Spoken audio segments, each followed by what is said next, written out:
నమస్తే, welcome to Avani news network. దేశంలో SC, ST, BC, మైనార్టీల మీద, మహిళల మీద కూడా అగ్రకులాల దాడులు కొనసాగుతూనే ఉన్నాయి. ఇప్పటికీ కొన్ని వేల సంవత్సరాలుగా ఈ దాడులు, దోపిడీ, వివక్ష, దౌర్జన్యాలు కొన్ని వేల సంవత్సరాలుగా నడుస్తున్నాయి. ఇప్పటికీ స్వతంత్రం వచ్చింది, అందరికీ సమాన హక్కులని రాజ్యాంగంలో రాసుకున్నాం, రాజ్యాంగం అందరినీ సమానంగా చూస్తుంది.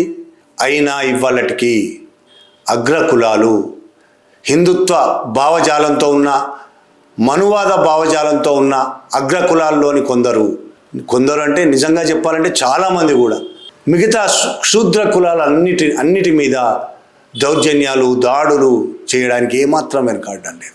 నార్త్ ఇండియాలో అది మరీ మితిమీరి ఉన్నది, సౌత్ ఇండియాలో తక్కువగా ఉంది అని ఇప్పటివరకు మనం మాట్లాడుకుంటున్నాం. కానీ సౌత్ ఇండియాలో కూడా క్రమక్రమంగా పెరుగుతున్నది.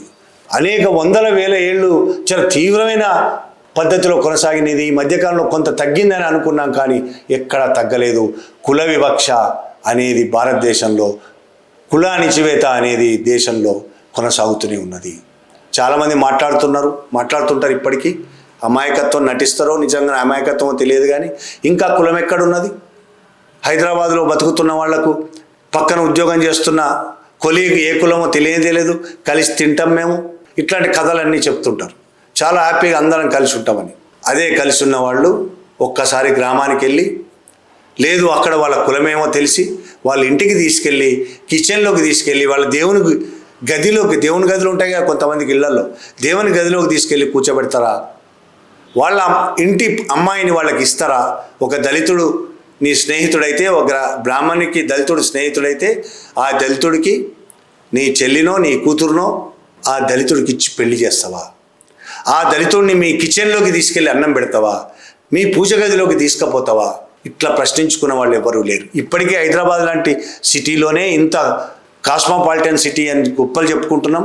ఇలాంటి చోట్ల ఇప్పటికీ దళితుల కిరాయికి ఇల్లు ఇవ్వని ప్రదేశాలు చాలా ఉన్నాయి. చాలామంది వెజిటేరియన్స్కు మాత్రమే అని బోర్డు పెడతారు. దాని అర్థం బాపన వాళ్ళకి మాత్రమే ఇస్తామని. అంటే బాపన వాళ్ళు తినేవాళ్ళు కూడా చాలామంది ఉన్నారు, వాళ్ళకి అర్థం కూడా కావట్లేదు. వెజిటేరియన్స్కు మాత్రమే చెప్తారు. పోయి అడిగిన తర్వాత అసలు విషయం మొదలవుతుంది. మీ కులం ఏంది, మీరు ఎక్కడి నుంచి వచ్చారు, ఇంటి కులం అడగకపోతే ఇంటి పేరు ఏంది, ఇలా రకరకాల పద్ధతుల్లో కులం ఏందో తెలుసుకొని ఇవ్వాలా వద్దా నిర్ణయించుకుంటారు. ఒకవేళ వెజిటేరియన్స్కి మాత్రమే పెట్టకపోతే, టూలెట్ అని బోర్డు ఉన్నదని వెళ్తే కులం తెలుసుకోవడానికి వాళ్ళు 1,00,000 ప్రయత్నాలు చేస్తారు. కులం తెలుసుకున్న తర్వాతనే ఇస్తారు. హైదరాబాద్ లాంటి సిటీలోనే ఇంత దారుణంగా ఉంది పరిస్థితి అంటే, ఇంకా గ్రామాల్లో పరిస్థితి ఏంటి? అటువంటి సంఘటనే మన తెలంగాణలో నాగర్ కర్నూలు జిల్లాలో ఈ మధ్యకాలంలో జరిగింది. కుమ్మెర అనే గ్రామంలో, నాగర్ కర్నూలు జిల్లా కుమ్మెర అనే గ్రామంలో ఫిబ్రవరి 18వ తేదీన మల్లన్న జాతర జరిగింది. మల్లన్న జాతర సందర్భంగా దేవుణ్ణి దర్శించుకోవడానికి చాకలి చంద్రకళ, ఆమె కుటుంబ సభ్యులు, కొడుకు, కోడలు, 2 నెలలో 3 నెలలో ఉన్న పసివాడు, మనవాడు, ఆ కొడుకు అందరు కలిసి గుడికి వెళ్ళారు దర్శనం కోసం దేవుడికి.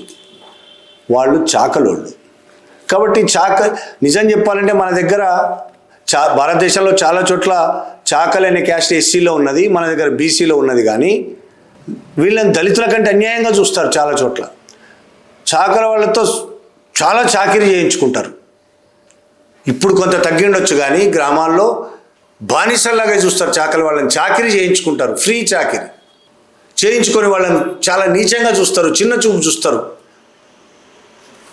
నిజంగా దళితుల కంటే దారుణంగా చాకలి వాళ్ళని చూస్తారు. వాళ్ళను ఎస్సీలుగానే భావిస్తారు అగ్రకులాల వాళ్ళు. ముఖ్యంగా రెడ్డోళ్ళు, బాపనోళ్ళు, వెలుమోళ్ళు, కోమటోళ్ళు, వీళ్ళు ఎస్సీలను చాకలోళ్ళను ఒకే రకంగా చూస్తారు. నిజం చెప్పాలంటే గ్రామంలో ప్రతి ఇంట్లో బట్టలు శుభ్రం చేసేది, ప్రతి ఇంట్లో శుభకార్యాలకు కానీ ఇతర కార్యాలకు కానీ చాకలోళ్ళు లేనిది వెళ్ళని పరిస్థితి ఉన్నది. ప్రతిరోజు బట్టలు శుభ్రం చేసేది వాళ్ళే. అసలు చాకలోళ్ళు లేని ఊరు అసలు వెళ్ళదు ఊర్లో ఎవరికి. దొరలు, ఈ భూస్వాములు, ఈ అగ్రకులాల వాళ్ళకైతే చాకలోళ్ళ ప్రతి క్షణం చాకలోళ్ళతో పని ఫ్రీగా చేయించుకుంటారు చాలామంది. ఇప్పుడంటే కొంత మార్పు వచ్చిండొచ్చు, ఆర్థిక పరిస్థితులు మారాయి, ఆర్థిక వ్యవస్థ మారింది, కొంత మాట్లాడే పరిస్థితి వచ్చింది ప్రజలకు.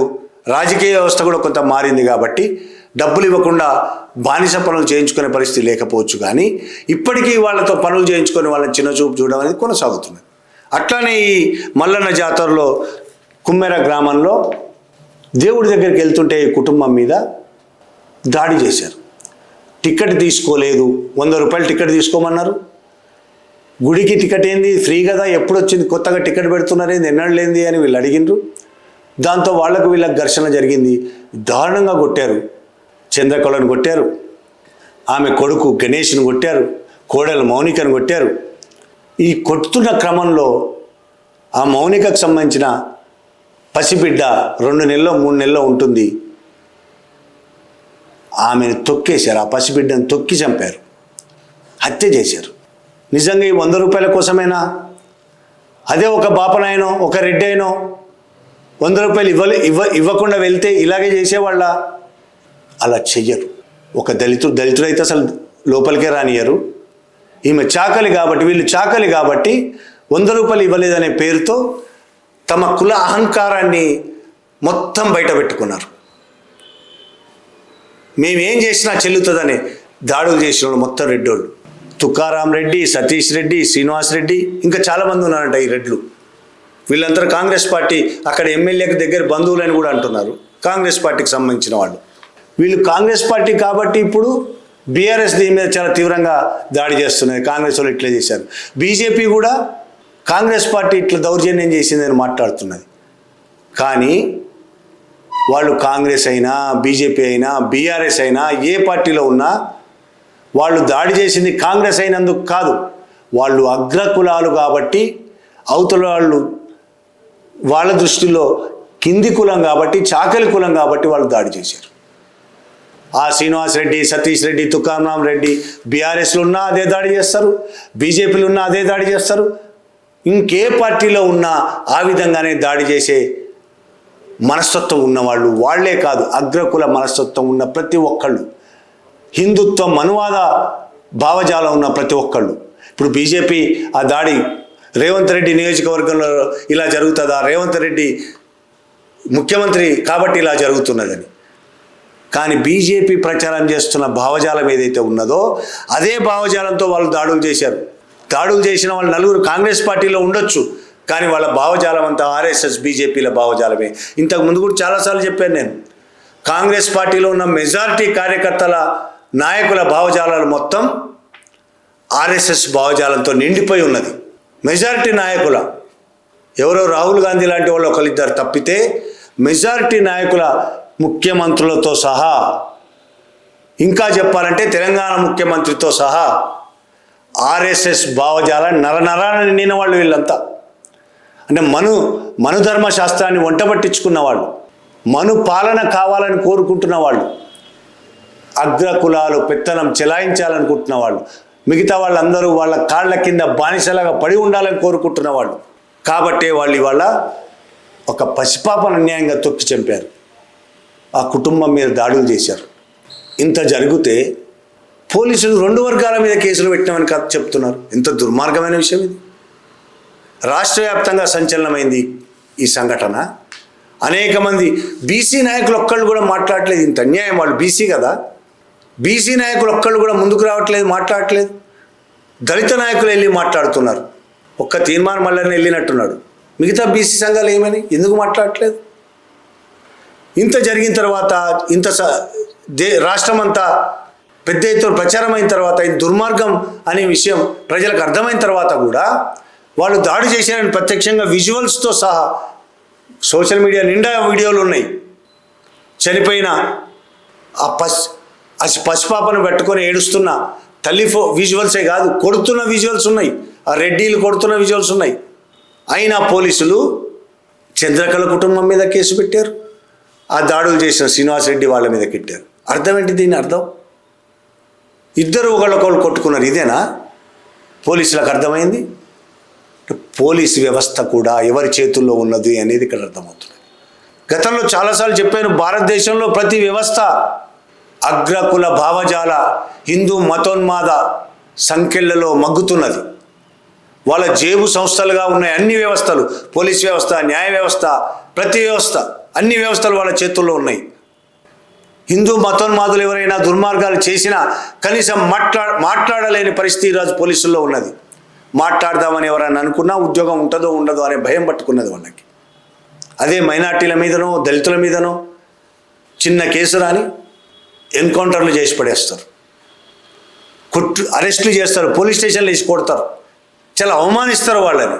అగ్రకులాలు అనేసరికి ఎందుకు ఈ విధంగా చేస్తున్నారు పోలీసులు? మిగతా రాజకీయ పార్టీలు మాట్లాడుతున్నాయి వాళ్ళ కాంగ్రెస్ కాబట్టి ఆ విధంగా చేస్తున్నాయని. వాళ్ళు కాంగ్రెస్ కాబట్టే కాదు, వాళ్ళు హిందుత్వ భావజాలంతో నిండి ఉన్నారు కాబట్టి, అగ్రకుల దురహంకారులు కాబట్టి, అగ్రకుల దురహంకారులకు, హిందూ మతోన్మాదులకు ఈ వ్యవస్థ అండగా ఉన్నది కాబట్టి వాళ్ళని ఏమనట్లేదు. అందులో ముగ్గురిని తప్పని పరిస్థితుల్లో ఒక ముగ్గురిని అరెస్ట్ చేశారు, ఇంకో 4-5 పరారీలో ఉన్నారట. దాడులు చేసి హత్య చేసిన వాళ్ళను. ఈ కేసు ఎంతవరకు నడుస్తుందో చూడాలి. 1 రోజు 2 రోజులు జరిగే వ్యవహారాలుగా ఇట్లాంటి వ్యవహారాలు ఎలా జరుగుతాయో తెలుసు మనకి. ఇలాంటి కేసుల్లో కుల వివక్ష, కుల అణిచివేత, కుల దాడులు, ఇలాంటి కేసుల్లో కన్విక్షన్ రేటు చాలా తక్కువ ఉంది భారతదేశ వ్యాప్తంగా. ఇది మళ్ళీ మొదలు పెట్టాలి, అదే చెప్పాలి. ఎందుకు తక్కువ ఉంది అనేది అర్థం చేసుకోవాలి మనం. న్యాయ వ్యవస్థ కూడా ఎవరి చేతుల్లో ఉందో మనకు తెలుసు. కేసులు రాసే పోలీస్ వ్యవస్థ ఎవరి చేతుల్లో ఉంది తెలుసు. తీర్పు చెప్పే న్యాయ వ్యవస్థ, కేసులు రాసే పోలీస్ వ్యవస్థ అన్నీ ఎవరి చేతుల్లో ఉన్నాయి. అందుకనే కన్విక్షన్ రేటు కూడా చాలా తక్కువ ఉంటుంది సహజంగానే. భారతదేశం వ్యాప్తంగా ఎన్సీఆర్బీ రిపోర్టు ప్రకారమే ప్రతిరోజు 10 మంది దళిత మహిళల మీద రేపులు జరుగుతున్నాయి అనేది ఎన్సీఆర్బీ ఇచ్చిన రిపోర్టు. నేను చెప్తున్న మాట కాదు. ప్రతిరోజు దేశవ్యాప్తంగా 10 మంది దళిత మహిళల మీద రేపులు జరుగుతున్నాయి. ఇందులో యూపీ, ఉత్తరప్రదేశ్ హైయెస్ట్, రాజస్థాన్, మధ్యప్రదేశ్, ఎస్టీల మీద కూడా, ఎస్టీ మహిళల మీద. ఇందులో ఈ మధ్యకాలంలో మణిపూర్ హైయెస్ట్. మణిపూర్ చాలా పెరిగిపోయినాయి ఎస్టీల మీద, ఎస్టీ మహిళల మీద రేపులు. భారతదేశంలో SC/ST అట్రాసిటీ యాక్ట్ మనందరికీ తెలుసు కదా, చాలా మాట్లాడుతుంటారు. SC/ST అట్రాసిటీ యాక్ట్ను దుర్వినియోగం చేస్తున్నారు, దళితులు దుర్వినియోగం చేస్తున్నారని మాట్లాడుతుంటారు. వాళ్ళు దాడులు చేయొచ్చు, చంపొచ్చు, ఏమైనా చేయొచ్చు, కేసులు పెట్టడం మాత్రం పెట్టొద్దు. వాళ్ళు దుర్వినియోగం చేస్తున్నారు, మమ్మల్ని బ్లాక్మెయిల్ చేయడానికి వాడుకుంటున్నారు, ఈ కథలు చెప్తుంటారు. కావచ్చు 100 కేసుల్లో 1-2 దుర్వినియోగం కావచ్చు. ఏ కేసులోని, ఏ చట్టంలో అయినా దుర్వినియోగం అవుతుంది. దాన్ని పట్టుకొని మొత్తం చట్టమే తప్పు అని మాట్లాడుతున్నారు. ఇవాళ SC/ST యాక్ట్ కింద ఉన్న కేసుల్లో 3,07,355 కేసులు, 3 లక్షల పైగా కేసులు పెండింగ్లో ఉన్నాయి. ఈ రిపోర్టు 2023ది. 3 లక్షల పైగా కేసులు పెండింగ్లో ఉన్నాయి. ఏళ్లకేళ్ళు నడుస్తూనే ఉంటాయి. బాధితులు చచ్చిపోతారు, బాధితులు విసిగిపోతారు, ఒక్కొక్కసారి బాధితులే జైలు పాలవుతారు. అది మన భారతదేశ పరిస్థితి. నార్త్ ఇండియాలో చాలా దుర్మార్గంగా ఉందని మాట్లాడుకుంటున్నాం కదా, మన దగ్గర కూడా తక్కువేం లేదు. కర్ణాటక, తెలంగాణ, ఆంధ్రప్రదేశ్ SC/ST మహిళల మీద క్రైమ్ రేటు, మొత్తం క్రైమ్ రేట్లో 30%, మొత్తం క్రైమ్ రేట్లో SC/ST మహిళలు 30% ఉంది. 100 క్రైమ్స్ జరిగితే 30 క్రైమ్లు SC/ST మహిళల మీదనే జరుగుతున్నాయి. ఇది ఒక రిపోర్ట్. ఎంత దుర్మార్గమైన పరిస్థితుల్లో మనం ఉన్నాం అర్థం చేసుకోవాలి. ఇది దేశవ్యాప్తంగా రిపోర్ట్ కానీ చెప్తుంది. కర్ణాటక, తెలంగాణ, ఆంధ్రప్రదేశ్. ఆ విషయంలో కేరళ కొంత నయం. ఎన్సీఆర్బీ రిపోర్ట్ డేటా ప్రకారము దేశవ్యాప్తంగా ఎస్సీల మీదనే జరుగుతున్న అత్యాచారాలు ఒక్క 2023లో, అప్పటి రిపోర్ట్సే ఉన్నాయి, ఇంకా 57,000 కేసులు ఉన్నాయి. కేసులు 57,000 ఉన్నాయంటే పోలీస్ స్టేషన్లో FIR బుక్ అయినవి ఇవి. హయ్యెస్ట్ కేసులు FIR కూడా బుక్ కావు. గ్రామ స్థాయిలో దళితుల మీద, దళిత మహిళల మీద దాడులు జరిగినా, అత్యాచారాలు జరిగినా పోలీస్ స్టేషన్ దాకా వచ్చి కేసులు పెట్టేది చాలా తక్కువ. నార్త్ ఇండియాలో అయితే మరీ అన్యాయమైన పరిస్థితి. పోలీస్ స్టేషన్ దగ్గర రాలేరు. పోలీస్ స్టేషన్ దాకా వస్తే మళ్ళీ దాడులు జరుగుతాయి వాళ్ళ మీద. ఆ ఊరిలో బతకలేరు పోలీస్ స్టేషన్కి పోతే. పోలీస్ స్టేషన్ వరకు వచ్చేవి ఒక 20%, 30% మాత్రమే ఉంటాయి. 60-70% లేకపోతే 80% పోలీస్ స్టేషన్ రాకుండా, రికార్డులో లేకుండానే పోతాయి. రికార్డులో ఉన్నవే 57,000 కేసులు అంటే ఒక్క సంవత్సరంలో మన భారతదేశ పరిస్థితి ఎస్సీ ఎస్టీలు బీసీల మీద ఎంత దారుణమైన పరిస్థితి, ఎంత దారుణమైన అణచివేత జరుగుతుందో, మహిళల మీద ఎస్సీ ఎస్టీ బీసీ మహిళల మీద ఎలాంటి అన్యాయమైన దుర్మార్గాలు జరుగుతున్నాయో అర్థం చేసుకోవచ్చు. చాలామంది మాట్లాడుతుంటారు మహిళలందరి మీద అత్యాచారాలు జరుగుతున్నాయి, దాడులు అందరి మీద జరుగుతున్నాయి. ఇద్దరు రోడ్డు మీద పోతుంటే మోటార్ సైకిల్ అడ్డుపడ్డాయనో ఇంకేదో జరిగి కొట్టుకుంటే మామూలు కొట్లాట. అది కులము కావాలని కులం తెలిసిన తర్వాత ఆ కులం వాడు కాబట్టి చిన్నచూపు చూస్తూ అతన్ని ఏం చేసినా పర్వాలేదు, ఆ కులం సంబంధించిన అమ్మాయిని రేప్ చేసిన వాడు అడిగేటోళ్ళు లేడనే ధైర్యంతో చేస్తున్న అగ్రవర్ణాలు అగ్రకులాలు చేస్తున్న దుర్మార్గాలు ఉన్నాయి కదా, అవి నేను మాట్లాడుతున్నవి. మామూలు గొడవలు చాలా జరుగుతాయి, కానీ ఈజీగా ధైర్యం చేసి మాకేం కాదనే నమ్మకంతో, మేమేం చేసినా ఏం కాదనే నమ్మకంతో చేసే నేరాలు అయితే ఏవైతున్నాయో అవి కులానికి సంబంధించిన నేరాలు. ఇప్పుడు మరింత పెరిగింది మతానికి సంబంధించిన నేరాలు కూడా. ముస్లింలను కొట్టినా ఏం కాదు, చంపినా ఏం కాదు అనే భావన బలపడిపోతుంది. దళితుల మీద అత్యాచారాలు చేసినా ఏం కాదు, దళితులను చంపినా ఏం కాదు అని అగ్రకులాలు ఎప్పటి నుంచో 1000 సంవత్సరాలుగా భావిస్తున్నాయి. బీసీలను కూడా అట్లే భావిస్తున్నాయి అగ్రకులాలు. అందులో తెలంగాణ కూడా భాగమవుతున్నది. ఇటువంటి దుర్మార్గాలకు వ్యతిరేకంగా బీసీలు, ఎస్సీ ఎస్టీలే కాదు బీసీలు కూడా నిలబడాల్సిన అవసరం ఉంది. చాకలోళ్ళు బీసీలో ఉన్నారు కదా, కొన్ని చోట్ల ఎస్సీలో ఉండొచ్చు, కానీ ఇక్కడ బీసీలు కదా. మరి కుంబెర గ్రామంలో జరిగిన దానికి బీసీ సంఘాలు ఏం చేస్తున్నాయి తెలంగాణ రాష్ట్రంలో? కనీసం గొంతెత్తి మాట్లాడడానికి ఎందుకు వెనకాడుతున్నాయి? ఎందుకు రెడ్డి దొరల దురహంకారానికి వ్యతిరేకంగా రోడ్డు ఎక్కడానికి ఎందుకు భయపడుతున్నారు? ప్రభుత్వం వాళ్ళది ఉందనేనా? ప్రభుత్వం వాళ్ళది ఉన్నది కాబట్టే మరింత ఐక్యంగా రోడ్డు ఎక్కాల్సిన అవసరం ఉన్నది, మరింత ఐక్యంగా పోరాడాల్సిన అవసరం ఉన్నది.